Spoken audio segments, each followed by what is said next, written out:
On est ghetto, c'est la street, où les femmes noires vous parlez toutes de la même manière, vous êtes agressif quand vous parlez, vous êtes mal poli quand vous cheapez, ce genre de truc, alors que quand c'est une blanche, bah, c'est drôle, elle s'adapte. Et même dans le monde du travail, je me rappelle, ma mère, elle n'avait pas le droit, par exemple, d'avoir les tresses, c'était limite. Par exemple, tout ce qui était dread, mes cheveux naturels, genre juste lâchés comme ça, elle n'avait pas le droit. Elle devait soit avoir un défrisage ou bien, bah ouais j'ai oublié le mot d'un coup, les tissages. Et du coup, c'était vraiment genre, dès qu'elle arrivait avec une coupe qui correspondait pas à ce que son entreprise voulait montrer, bah, elle lui faisait un commentaire en mode genre, ah, c'est joli, mais ça correspond pas, il faut changer, il faut faire autre chose. Ça me rappelle une fois, j'avais fait des dreadlocks, c'était il y a 2 ans, et j'avais été travailler comme ça. Et mon gérant, il m'avait dit que c'était sale et qu'il fallait pas que je revienne avec ça. Et genre, je m'étais vraiment embrouillée avec lui parce que je lui avais fait, ouais, mais comment ça, enfin, comment tu peux juger que c'est sale alors que, enfin, je pense pas être plus sale qu'une autre, ou, enfin, c'est juste parce que genre j'ai des coris dans les cheveux et puis parce que c'est des dreadlocks, du coup, on part du principe que c'est sale alors que absolument pas, enfin, ça se lave, etc. Ou une collègue, une fois, qui arrive vers moi et puis une autre de mes amies noires, elle nous fait saluer les négresses. Enfin, à un moment, tu sais, genre, tu commences à te sentir impuissant, en fait. T'as l'impression que peu importe ce que tu dis, ce que tu fais, ou si tu leur expliques, en fait, ils comprendront jamais. Et puis que tu dois juste l'accepter, en fait, que ça changera pas. Ou genre, il a fallu que genre, ce soit des Kim Kardashian, ou ce genre de femmes qui commencent à faire des tresses pour que ce soit accepté. Alors que quand c'était bah, d'autres stars noires qui le faisaient, c'était considéré comme ghetto. Et surtout pas l'effet de mode, quoi. Là, ce qui est in en ce moment, c'est d'être noir et de savoir danser sur de l'afrobeat. Ouais, c'est cool, seulement quand tu regardes, mais après quand la personne elle t'approche, là, ils sont pas trop, non. En fait, j'ai l'impression que quand t'es le seul noir ou la seule noire dans un groupe d'amis blancs, t'es le clown. T'es là pour divertir. Oh, vas-y, danse pour nous. Non, sérieux, je vous jure, ça me choque. Genre, tu sors et puis, non, vas-y, danse. Enfin, je suis pas là pour te divertir, en fait. Ou t'es censé être le drôle du groupe. Encore cette semaine, il y a une meuf qui m'a fait... Enfin, elle parlait d'une autre meuf à la cafette, elle faisait ouais, je lui parle plus à elle, et je fais pourquoi? Elle fait parce que j'ai imité l'accent noir pour rigoler, et puis ça lui a pas plu. J'étais en même temps déjà, l'accent noir, mec, c'est quoi? Les accents racisés, je pense que ça fait rire parce que, bah, je sais pas, typiquement, t'entends au Congo, enfin, genre, toutes les.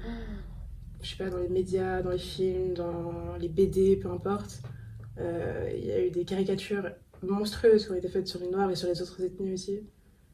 Et bah, c'est pour ça que les gens ils partent du principe que c'est normal de rire de ça parce que c'est un truc qui est propice à rire. Enfin, genre, ouais, on déshumanise la personne en fait. Moi, ce qui m'énerve aussi, c'est les. Tu vas être, peu importe où t'es, avec des amis et tout. Et il y a une tantine ou un tonton qui va passer, puis on va pas te demander si c'est un membre de ta famille. Ouais. Ouais, pareil, je déteste. Est-ce que chaque personne blanche qu'on croise, je te demande si c'est ton oncle en fait? Je pense que toute cette ignorance sur nos origines, sur l'Afrique, sur nos cheveux, notre corps, c'est... En fait, ils veulent pas se renseigner. Et alors, s'ils se renseignent, c'est peut-être en regardant la télé ou des trucs qui sont gérés justement par des blancs. Puis même dans le cadre scolaire aussi, ben, genre, l'histoire, quand on apprend quelque chose, c'est toujours la perspective des blancs par rapport à un événement. Et jamais l'inverse en fait. On va jamais, même en français par exemple, on n'a jamais lu de littérature africaine, littérature d'outre-mer ou peu importe, c'est toujours le français. Et donc c'est toujours la même perception du blanc par rapport au noir, la même perception du corps, du comportement, des habitudes, des rites, etc. Ce qui m'avait choqué, j'avais fait la remarque une fois à une de mes enseignantes. Pourquoi en fait on raconte toujours l'histoire sous le point de vue bah, des oppresseurs. Et elle m'a dit, ouais, les vainqueurs racontent l'histoire. Ce que les gens ne comprennent pas, je pense, c'est que on n'est pas en train de. Enfin, on n'essaie pas de renier notre différence parce que tout le monde est différent. Même entre deux blancs, on peut pointer des différences et c'est pas difficile de le faire.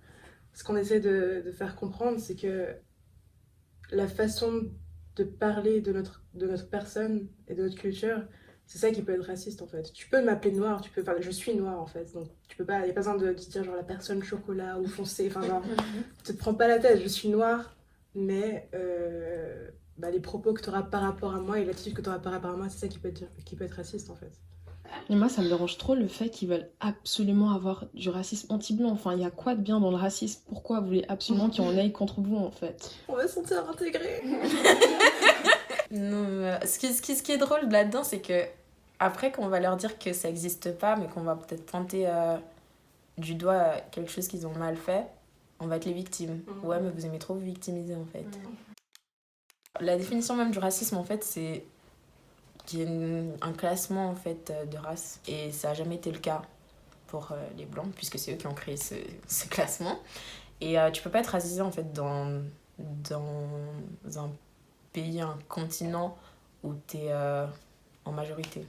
Et puis même en Afrique en fait, même en Afrique, les blancs ils sont idéalisés. Un blanc en Afrique, il sera toujours mieux qu'un noir avec des diplômes, enfin un blanc random entre guillemets en Afrique.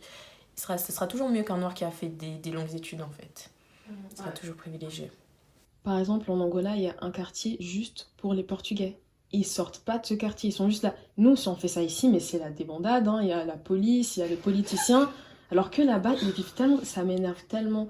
Et surtout que, enfin, pour moi, le racisme, c'est quand il y a une hiérarchie et quand ta couleur de peau, elle t'empêche de faire certains trucs, d'avoir un métier, d'aller dans certaines écoles, d'avoir un appartement, alors qu'être blanc dans n'importe quel continent, ça t'empêche de rien du tout, en fait. Au contraire, ça t'avantage même. Bah, quand j'essaie d'expliquer ça aux gens, encore une fois, t'abuses, truc.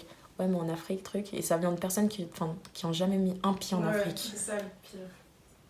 Et c'est hyper frustrant parce que bah, quand tu vas leur faire la remarque, est-ce que t'as déjà été en Afrique? Non, mais ce que j'ai vu. T'as vu quoi? Ouais, exact. Ou ce qui se passe en Afrique du Sud. Enfin, ce qui se passe en Afrique du Sud, en fait, c'est juste les répercussions de tout ce qui s'est passé avant. Enfin, les gens, c'est normal qu'au bout d'un moment, les gens, ils pètent un câble. Ouais, mais ils aiment trop sortir l'exemple de l'Afrique du Sud, alors que même aujourd'hui, les Noirs, ils sont pas... Enfin, on dirait même pas que c'est leur propre pays, hein, franchement, si on regarde. De fou.